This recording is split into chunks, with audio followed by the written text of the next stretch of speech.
For the indoor sampling project, you're each going to receive a number of different things, which will include your sampler,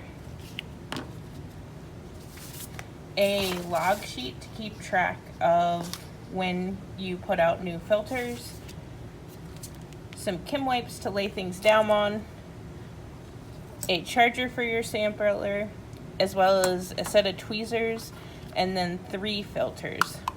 And the filters include a field blank, which is labeled with FB, and then your first initial. So these are Tonia's.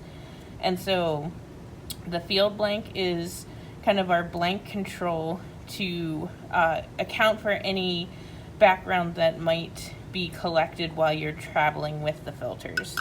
And then you'll also have your first initial and a 1, your first initial and a 2. And so those will be the 2 samples that you will use to collect your PM 2.5 samples at home. And so to go over the log sheet quickly, the filter number would be either your first initial and 1 or 2, and then the last spot it would be your field blank, and it's also written in here. For the UPAS number, you will get that off the back of your sampler and use the last 4 digits. So for example, this one would be 0915. Then here for the sample name, you're doing these all in the same week, so you don't have to necessarily write the week, but you would want to put where your sample 1 and your sample 2 were collected. And so those can be both in the same location in your house on different days. One of them is you walk around with the sampler, or you can have them in different rooms in your house, but some way of noting where each of these were collected when. And then here you could specifically write things like, for example, if you're collecting this in your kitchen and this one in your bedroom, you could add in a little more detail here. Then you'll want to put the start date, so that would be the month, the day, and the year, and the time that it started. And then if for some reason you decide to turn the sampler off or it shuts off, you can write down kind of additional times that you have done anything like that. And then the stop date, which should be just 2 days from when the start date was, unless you're trying to do something specific, which if you want to do on-off times, talk to me before kind of organizing that.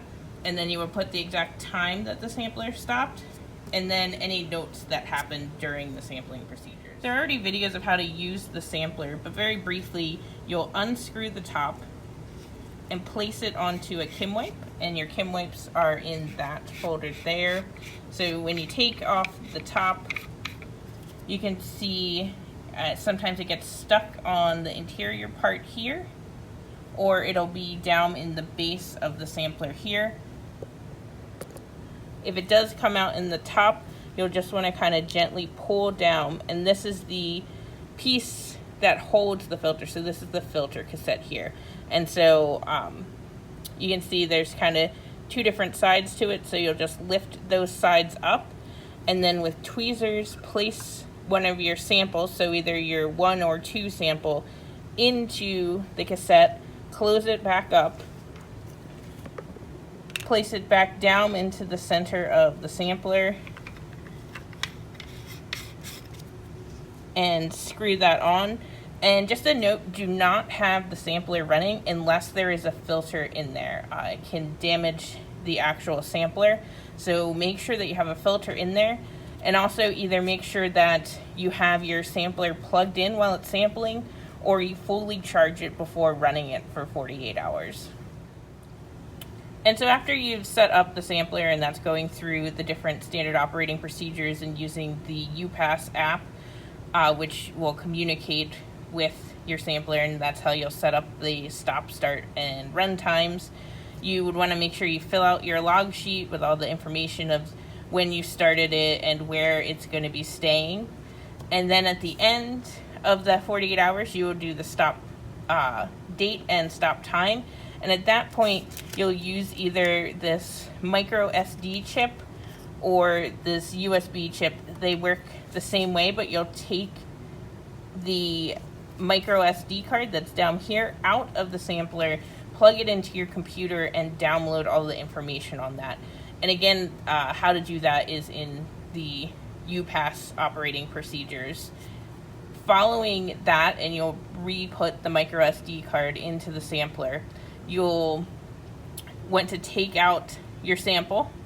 So same way, you'll take off the outer cassette, you'll open up the filter cartridge, and you'll place your filter into the appropriately labeled dish. So for example, if we had been sampling with T1, you'll take T1 filter out of there, put it back into this one, and then at that point, you can switch to your T2 sample, or your initial sample, and that will be your second sample. And you can either do that right after you do the first one, or you could do it a few days later if you want to do one during weekdays and one during the weekend or something like that. But at whatever point you're ready to sample with your second one, you'll put it in the sampler and then just repeat on the second line of your information. And then once you've completed collection of 2 different samples for 48 hours, you'll come back to the lab and bring your field blank as well as your 2 samples that were collected on, and then they can get stored in the lab above the printer. There'll be a box that will put UPAS test samples on, and so you can store your samples in that section. And when filling out the sheet for the blank filter, for the sample location and the start date and stop time, these should just be kind of wherever you opened it. So what you'll want to do is when you get home, whatever area you're sampling in, for example, if you're sampling in your living room, you'll want to open up the dish and leave the lid off for about 30 seconds. And so that's where you would put, living room, the date that you did that, and the time. And then in the notes, you could kind of write left open for 30 seconds. And again, that's just to kind of control for any kind of background material that might be collected during the transport and opening and closing of the blank, or of the actual filter samples. And then one last thing is your samplers will come in these kind of protective bags, so just make sure to store them in there when you're not using them.